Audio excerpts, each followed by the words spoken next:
Você pode ser um ótimo trabalhador, você pode ser um homem de fé, você pode ser até um bom pai, mas se você falhar nisso que eu vou falar agora, você não está cumprindo seu papel como líder da sua casa.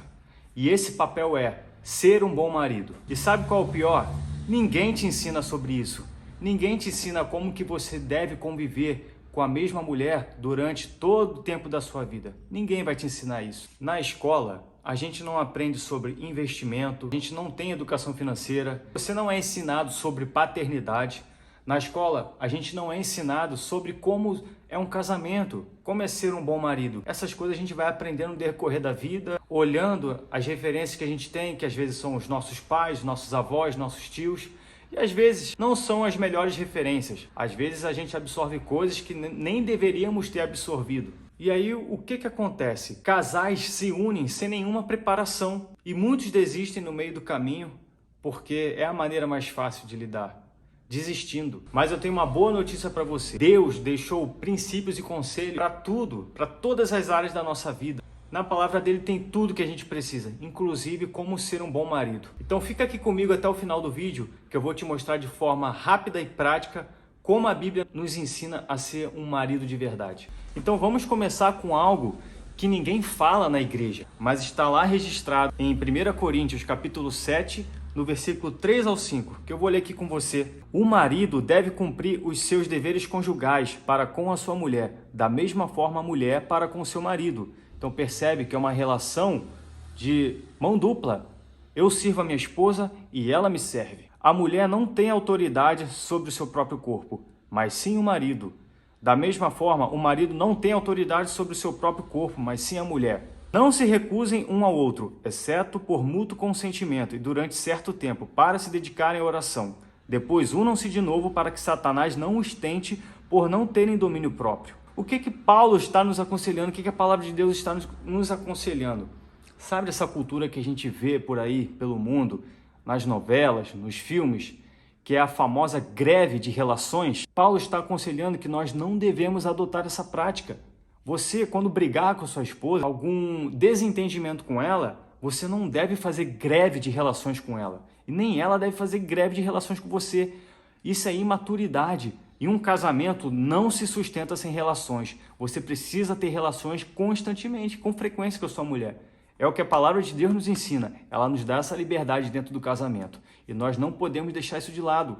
E você pode se abster por um tempo se houver um propósito. Se você estiver num propósito de oração com a sua esposa, em que você passa a noite orando, ou durante o dia, e você vai se abster por um tempo das relações, é um bom propósito, porque vocês estão buscando a Deus juntos. Mas isso não deve durar muito tempo. Vocês devem se unir novamente. É o que a palavra de Deus nos ensina. Então Paulo ele está nos dizendo que o casamento é uma doação mútua. Não existe competição dentro do casamento. Não é eu por mim, minha esposa por ela. Não, é nós por nós. Então aprenda uma coisa. Os dois se entregam em amor e cuidado. Então ser um bom marido começa por aqui. É uma questão de responsabilidade espiritual. É uma questão de você quebrar o seu orgulho, quebrar o seu ego. Casamento é um local onde você aprende isso tudo. Você aprende a deixar as suas vontades em prol de servir a sua esposa da melhor forma possível. O seu objetivo é fazê-la feliz. Agora isso daqui vai mexer com você. Se você não sabia disso que eu vou falar agora, preste muita atenção. Lá em 1 Pedro, no capítulo 3, no versículo 7, diz assim: do mesmo modo, vocês maridos, sejam sábios no convívio com suas mulheres e tratem-nas com honra, como parte mais frágil e co-herdeiras do dom da graça da vida, de forma que não sejam interrompidas as suas orações. Sim, a Bíblia diz que se você maltratar sua esposa, se você desonrar sua esposa, se você viver em profundo descontentamento e conflito com a sua esposa, as suas orações podem estar sendo interrompidas. Então não adianta orar se você não está reconciliando com a sua esposa. Se você precisa que suas orações sejam ouvidas e seu casamento está quebrado, primeiro se reconcilie com sua esposa para que suas orações não sejam impedidas. E uma forma muito inteligente de você evitar conflitos com a sua esposa é conhecendo ela. Tem muitos maridos que não conhecem a sua esposa. Você precisa saber quais são os gostos dela, o que faz ela feliz. Às vezes não são grandes coisas, são pequenas coisas que às vezes fazem ela feliz. Qual é a linguagem do amor da sua esposa? Você já conhece as linguagens do amor? Existem 5 linguagens do amor. Pesquise mais sobre, que vai edificar muito o seu casamento, saber sobre isso. Você precisa conhecer as coisas que ela não gosta, para você não ficar fazendo dentro de casa. Conheça tudo sobre ela, porque as coisas vão fluir melhor. Você vai evitar conflitos diários, quando você se aprofunda mais em quem a sua esposa é. Então leve muito isso a sério, porque de acordo com a carta de Pedro, Deus, o céu, leva muito a sério a maneira como você trata a sua esposa. Então Deus te chama para honrar, para proteger, para servir, para cuidar e para cultivar a sua esposa. Assim como Cristo faz com a sua igreja. Agora eu vou te mostrar algo que pode mudar completamente a visão do seu casamento. Eu quero que você leia 1 Coríntios, no capítulo 13, lá a partir do versículo 4.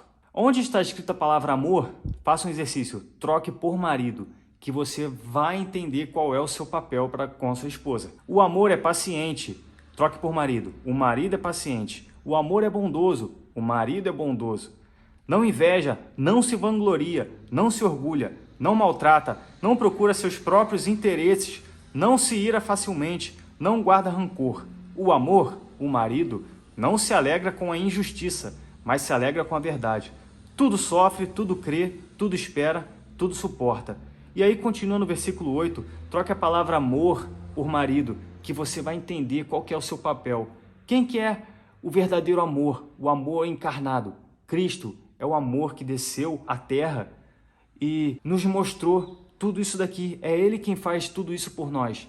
É Ele quem vive o que está aqui em 1 Coríntios capítulo 13. É Ele quem faz isso. Nós devemos aprender com Ele. É assim que Cristo trata a sua igreja e nós devemos tratar a nossa esposa dessa forma, eliminando o meu eu e servindo a ela, dando a minha vida por ela. Isso é pesado? Pode até parecer. Isso é difícil? Parece impossível? Pode até parecer. Mas sem o Espírito Santo, você não consegue. Você precisa da ajuda do Espírito Santo. Você precisa orar todos os dias, pedindo a Deus que Ele te dê essas habilidades, essas capacidades de amar. Aprenda o seguinte, ser marido não é simplesmente um título. Ser marido é uma missão. É algo que Deus te deu, é algo que Deus me deu para que nós sejamos parecidos com Cristo.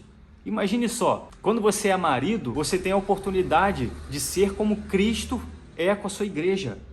E quando você é pai, você tem a oportunidade de ser como Deus é também. Deus é pai e nós devemos ter Cristo, nosso pai perfeito, como exemplo para tudo. Então, como eu falei, você não casou para ser feliz, você casou para fazer a sua esposa feliz. E ela também tem a missão de fazer você feliz. E se você quiser ser esse tipo de marido, sempre volte a estes textos aqui que eu coloquei. Tem mais textos, mas eu trouxe uns aqui para exemplificar, para trazer de forma prática.